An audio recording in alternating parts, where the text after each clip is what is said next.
Hola queridos estudiantes del SET, hoy vamos a dar inicio al libro de Job, pero antes de comenzar a profundizar en el libro voy a hacer una introducción. Es muy importante que entendamos algunos puntos porque si no nos vamos a confundir al momento de profundizar.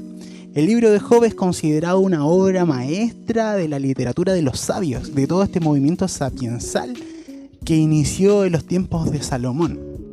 Es un libro hermoso para poder estudiarlo, con un contenido muy valioso para nuestra vida espiritual, pero al mismo tiempo también es un libro muy complejo, que tiene algunas críticas, ha sido cuestionado, ha sido puesto en tela de juicio por algunos críticos de la Biblia por su contenido. Así que es muy importante que podamos profundizar en él, uno, para nuestro beneficio espiritual y otro, para poder entender claramente este libro y poder dar una respuesta también a todas las personas que constantemente critican el libro de Job.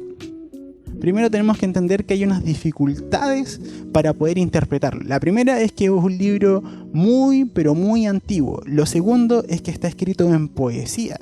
Hay muchas cosas que nosotros al momento de leer el libro de Job lo tomamos como que fuera algo literal y eso nos confunde. Pero en realidad son recursos literarios que el sabio que escribió este libro usó para poder explicarlo de una forma más hermosa, para hermosear el texto y para que los lectores de ese tiempo también lo pudieran memorizar y hacerlo más entendible para ellos. Así que está escrito en poesía y en prosa. Lo tercero es que es un libro teológico y filosófico. ¿Por qué teológico? Porque vemos que tanto el protagonista, que es Job, como sus amigos tienen una idea acerca de Dios y constantemente están hablando acerca de esa idea de Dios, ya sea que esa idea sea correcta o la idea de Dios errada. Pero constantemente podemos ver la teología de esas personas, su teología acerca de Dios.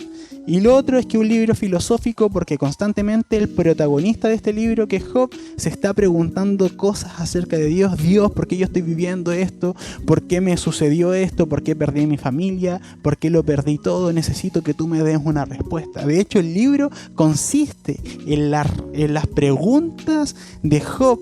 Lo único que él pide durante todo el libro es una respuesta de parte de Dios y que Dios le puede explicar todo lo que él está enfrentando.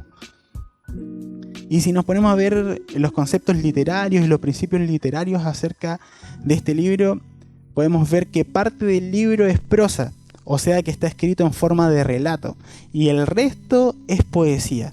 Podemos ver prosa en el prólogo, que es el capítulo 1 y 2, la introducción del discurso de Eliú y el epílogo. Y todo el resto del libro es poesía. Podemos ver muy rica poesía en la conversación de Job con sus amigos, cómo expresan sus ideas. Así que esto está de verdad muy interesante. Y antes de cualquier cosa, hoy quiero aclarar y responder tres preguntas que son importantísimas del libro de Job. Y las tres preguntas son las siguientes. Primero, ¿en qué tiempo vivió Job? La segunda pregunta es, ¿quién es el autor del libro? Y la tercera pregunta es, ¿la historia de Job ¿es una historia real o una historia ficticia?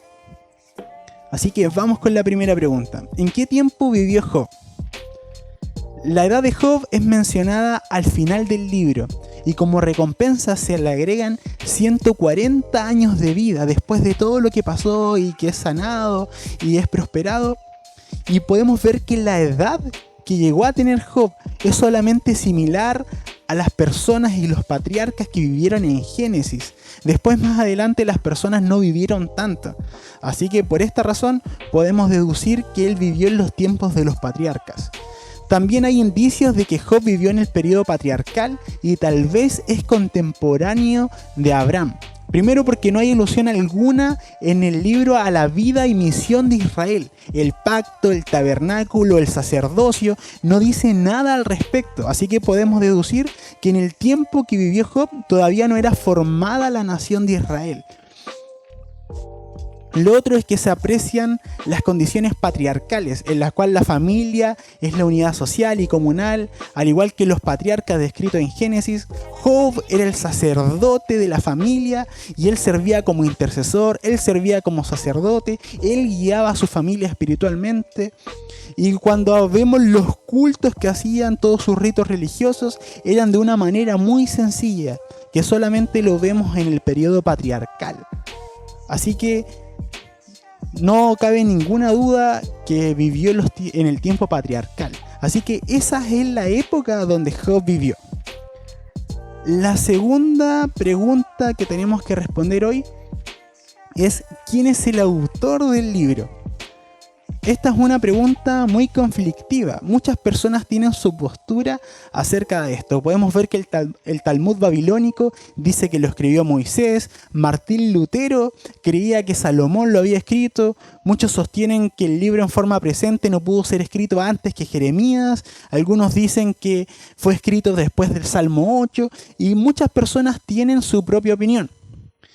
Y al momento de estudiar esto, nosotros vamos a tomar una postura que creo que es la más correcta, y es que este libro fue escrito en los tiempos de Salomón. No sabemos si precisamente fue Salomón el que lo escribió, pero sabemos que fue un contemporáneo de Salomón. ¿Por qué? Porque en el tiempo de Salomón fue el clímax de la literatura, se generó el movimiento sapiensal, comenzaron a nacer sabios, se empezó con el arte, con un montón de cosas que hasta el momento no se habían iniciado dentro de la nación israelita. Y si nos ponemos a ver el libro, podemos ver un amplio conocimiento de las naciones extranjeras que habla el autor. Así que lo más probable es que haya sido escrito en los tiempos de Salomón. Y esa va a ser la respuesta que vamos a manejar sobre el autor en esta materia. Así que si les preguntan en cualquier momento quién es el autor del libro, ustedes me tienen que responder: ¿fue Salomón o un contemporáneo? ¿Ya? Para que quede claro esto. Y quien quiera que haya sido el autor, que no lo sabemos, fue un genio poético, un sabio, una persona que verdaderamente era devota del Señor y escribió y formó un libro maravilloso. Vamos con la tercera pregunta.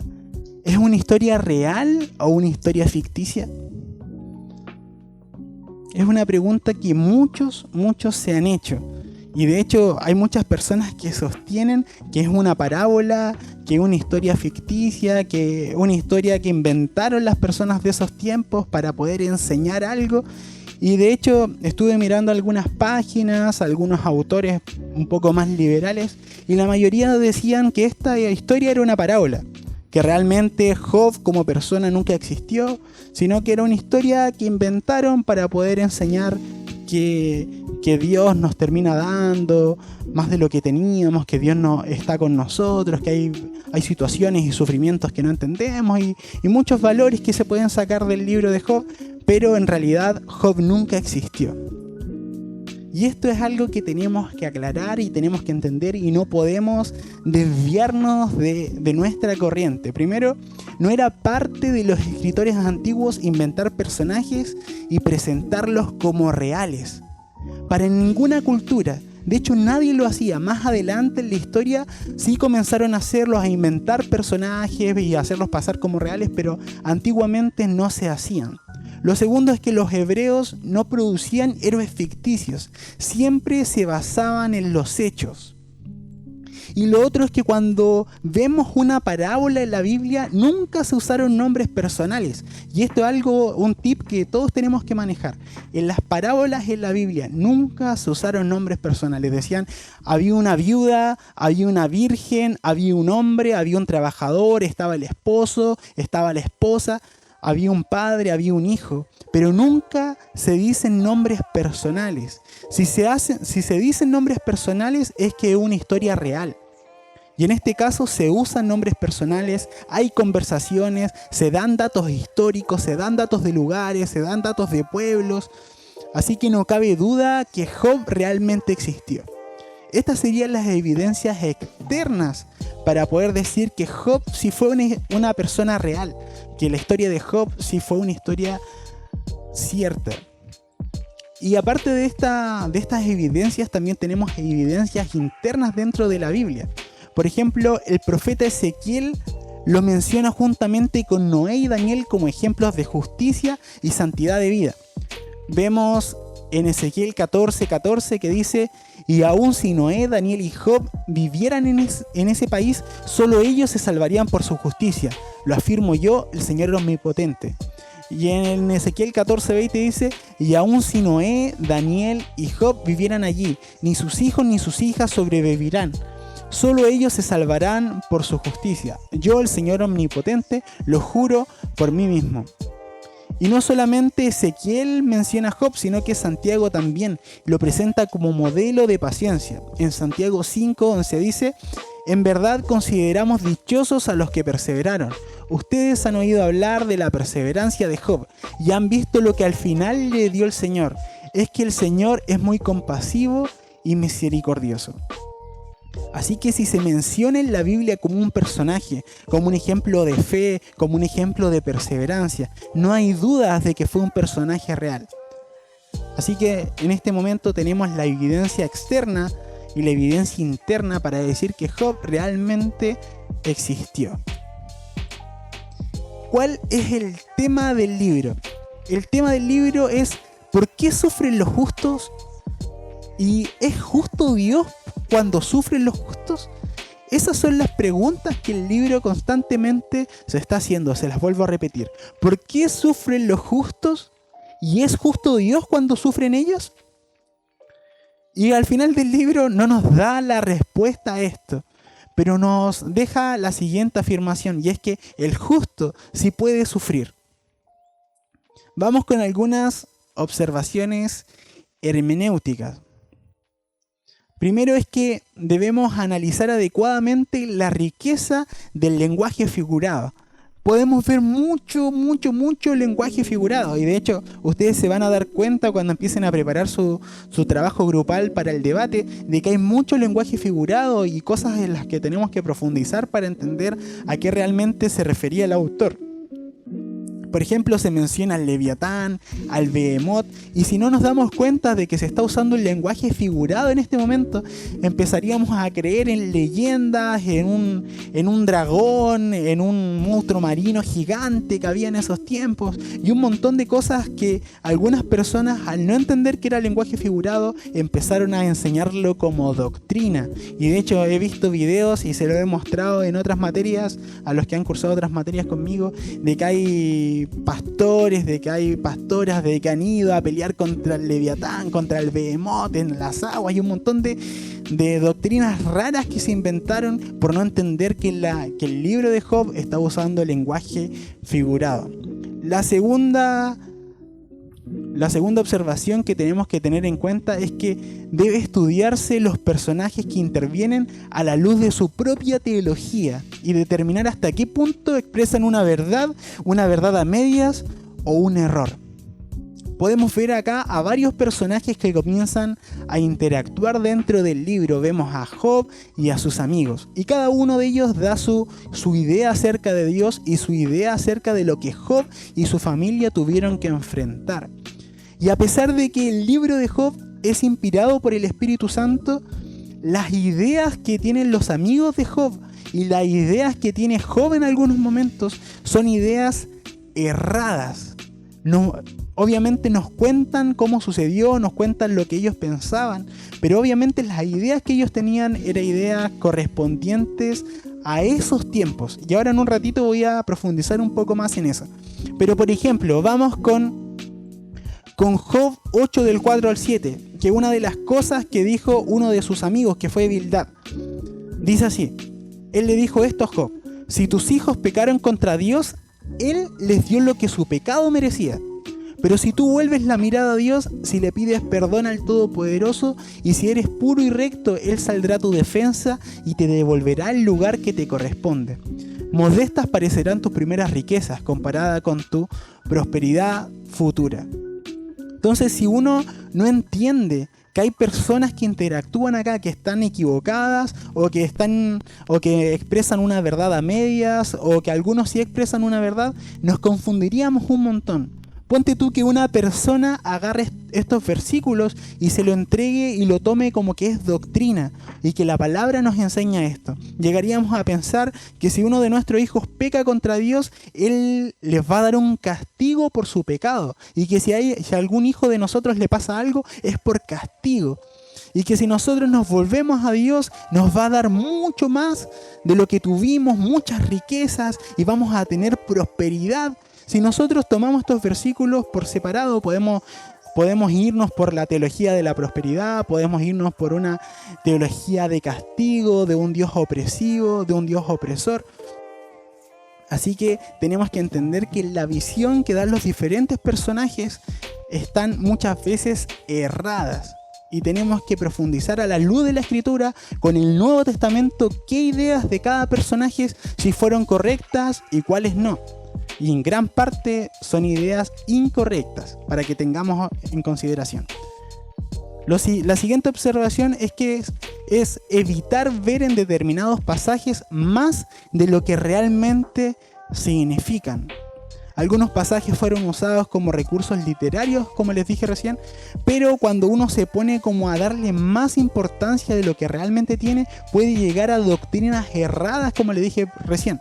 Por ejemplo, hay personas que al ver el prólogo del libro, cuando Satanás se presenta en medio de todos los ángeles, como ese consejo de ángeles que Dios tenía, y comienza a hablar con Dios, hay personas que le han dado mucha más importancia a esto de lo que tiene y han hecho su doctrina de que Satanás tiene un diálogo directo con Dios, de que Satanás se presenta constantemente y que tiene una relación cercana con Dios, y le dan mucha más importancia de lo que realmente tiene, que era un recurso literario, un recurso poético. Así que tenemos que tener consideración a esto y no darle más importancia a detalles que tiene el libro de lo que realmente importa. La siguiente consideración que tenemos que tener en cuenta es que conviene atenerse a los límites de la respuesta que el libro da a las preguntas que surgen de su contenido. Job mismo descubrió que lo que necesitaba no era tanta información, sino a Dios mismo. Vemos que constantemente Job está buscando una respuesta a la pregunta que había en su corazón. Y nosotros muchas veces como teólogos, como profesores, como maestros, como pastores, como cristianos, tratamos de buscar la respuesta en el libro. Pero ¿qué puedo encontrar en esto? Dios, dame una respuesta. ¿Por qué sufrir lo justo? ¿Por qué es la idea del sufrimiento? ¿Por qué tenemos que enfrentar ciertas cosas? Pero tenemos que quedarnos con lo mismo que Job se quedó. Que al final no fue una respuesta, sino que fue Dios mismo. Así que no tenemos que profundizar tanto en buscar y buscar respuesta, buscar una respuesta en el libro, porque la respuesta que Job encontró al final del libro fue a Dios mismo, fue su presencia, y no un argumento que pudiera saciar su corazón. La siguiente observación. Finalmente conviene no realizar conjeturas ni especular. Siempre la mejor regla hermenéutica será el contexto del mismo libro. Entonces uno podría decir un montón de cosas, sacar un montón de doctrinas, sacar un montón de conjeturas, de especulaciones, pero siempre tenemos que ver el contexto del libro. Y es algo básico de la hermenéutica que creo que todos saben y todos aplican, que para interpretar cualquier versículo, cualquier capítulo, cualquier libro, necesitamos ir al contexto del libro y entender qué estaba pasando, qué estaban pensando las personas de ese tiempo, para poder llevarlo a la luz de las Escrituras. Y ahora creo que hablemos de los que muchas veces son tomados como los enemigos de la historia, los villanos, que son los amigos de Job. Que cuando nosotros leemos el libro muchas veces nos da rabia la mentalidad que tienen, que en vez de apoyar a su amigo lo tiran más para abajo, que lo humillan, que le dicen un montón de cosas, pero en este momento quiero que podamos como de alguna forma redimir un poco a los amigos de Job y que podamos entender por qué ellos decían todo lo que le decían a Job. Y para entender esto tenemos que entender la mentalidad o la creencia de las personas de ese tiempo, y no solamente de ese tiempo, sino que del Antiguo Testamento hasta Jesús. Después de Jesús para adelante todo cambió, pero las personas tenían una mentalidad y una creencia que era la ley de la siembra y la cosecha, o la ley de la retribución. Esto consistía en que si una persona hacía lo bueno, tenía un buen testimonio, era justa, era recto, era santo y hacía todo lo que pudiera bien, Dios iba a bendecirlo, iba a prosperarle económicamente, a su familia, él y su familia iban a tener salud, iba a tener muchos hijos, iba a tener muchas propiedades, una casa grande, grandes tierras, y todo hermoso y todo maravilloso, sin ningún problema. En cambio, si una persona era un pecador, una persona engañaba a los demás, se comportaba de una forma indebida, hablaba mal en contra de Dios, no seguía sus mandamientos, esa persona iba a ser castigada con esterilidad, iba a ser castigada con enfermedad, iba a ser castigada con tragedias que iban a venir a su vida. Entonces, esta era la creencia de las personas de este tiempo. Entonces, cuando los amigos de Job se enteran de que a él le habían venido todas estas tragedias, ¿qué pensaron inmediatamente? Que Job era un pecador, o que algo había hecho mal Job, y por eso le habían pasado tantas cosas malas una detrás de otra. Y Job, todo el libro trata de decir: yo no he hecho nada malo, no entiendo por qué me está pasando eso, y por más que le explica a sus amigos no lo entendían. De hecho, ni el mismo Job se entendía a sí mismo. Estaba muy confundido porque él también tenía este pensamiento, él también tenía esta creencia. De hecho, algunas personas de los tiempos de Jesús también pensaban en lo mismo. De hecho, no sé si se acuerdan en una ocasión que le preguntaron a Jesús por un enfermo que había y le dijeron: Jesús, ¿quién pecó, él o sus padres? Porque las personas hasta ese tiempo todavía tenían esta mentalidad. Todavía creían que todo lo bueno es una bendición de Dios y una felicitación o un regalo de Dios, y todo lo malo es un castigo de Dios. Y nosotros sabemos, gracias a Cristo y gracias al Nuevo Testamento, que no es así. Que también a las personas buenas, a los cristianos, a los hijos de Dios, también tienen que enfrentar cosas malas. Jesús nos enseñó más adelante que en este mundo vamos a tener aflicción, pero que Él ha vencido al mundo. Pero las personas de estos tiempos no entendían esto. Entonces, de alguna forma podemos justificar a los amigos de Job, que lo único que querían era darle un buen consejo a su amigo y le estaban dando lo que ellos pensaban que era lo correcto.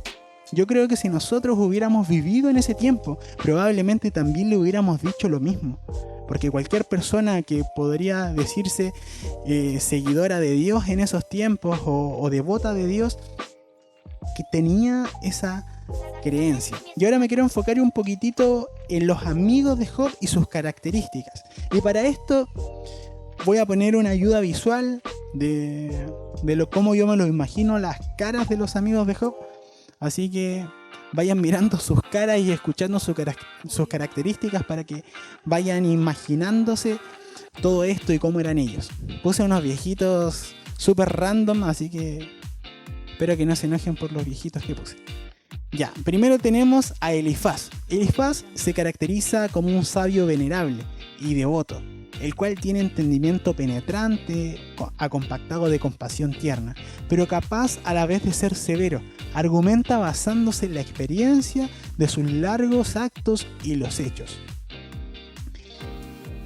En contraste, Zofar es más impetuoso, dejándose llevar por los arrebatos juveniles, es un moralista dogmático e intolerante de las ideas de Job. Tenemos a Bildad. Es una persona sentenciosa, más erudita, conocedora de las tradiciones. Su discurso es más cortés y su lenguaje más áspero que el de Elifaz. Pero los tres amigos de Job defienden unánimemente la tesis tradicional de que el padecimiento es la retribución divina. También tenemos a Eliú, que sale un poco más adelante y se agrega a la conversación. Es un joven arameo que procura ser más positivo y original. Él desautoriza a Job y a sus amigos justificando a Dios con una elocuencia difusa. Su alto concepto de sí mismo, sin embargo, se destaca más que su capacidad intelectual. En otras palabras, Eliú era solamente un vendehumo. Tenemos a Job. Job tiene el carácter más elevado que el de los demás. Su personalidad demuestra pasión combinada con fe inquebrantable en Dios, paciencia inagotable, tenacidad en protestar, lo que le parece ser la injusticia del gobierno divino y persistencia en la defensa de su propia integridad. Sin embargo, en la confusión moral del debate con sus amigos se oyen alteradamente gritos de protesta y palabras de sumisión. Bueno, esto es lo que podemos ver acerca de los amigos de Job. de alguna forma lo estamos redimiendo y lo estamos justificando un poco, pero cuando nos adentramos un poco más en la historia nos damos cuenta que ellos solamente hablaban lo que ellos pensaban y lo que ellos creían y lo que estaba en sus corazones, que era lo que cualquier persona en esos tiempos hubiera dicho. Ellos solamente querían apoyar a sus amigos, pero la forma en que apoyaron no fue la correcta. Ahora vamos con el lugar donde vivía en ese momento Job, que es la tierra de Uz. Si nosotros nos ponemos a ver en la Biblia, no vamos a encontrar nada acerca de la tierra de Uz. No es un lugar que se mencione mucho. Pero leyendo otros versículos nos damos cuenta que probablemente la tierra de Uz sea lo mismo que el reino de Edom. Es un reino que está aproximadamente entre el suroeste de Jordania y el sur de Israel. Y esta idea es sostenida por un versículo que está en Lamentaciones, el 4:21, que dice: regocíjate y alégrate, hija de Edom, la que habitas en la tierra de Uz. Entonces acá, de hecho, está usando un paralelismo sinónimo y podríamos deducir que Edom y la tierra de Uz es lo mismo. Así que si les llego a preguntar en el examen o en algún lugar ¿dónde queda la tierra de Uz?, vamos a poner que es sinónimo a la tierra de Edom o al reino de Edom. ¿Ya? Espero que les haya gustado este video, que les haya gustado este pedacito de la clase. Ahora me hacen cualquier pregunta que tengan. Me imagino que el libro de Job debe generar muchas dudas, muchas intrigas también y muchas cosas que queremos aclarar. Así que ahora pregúntenme. Vamos a explicar la actividad de la próxima semana. Viene ahora un trabajo en clase también. Así que nos vemos ahora mismo. Chao.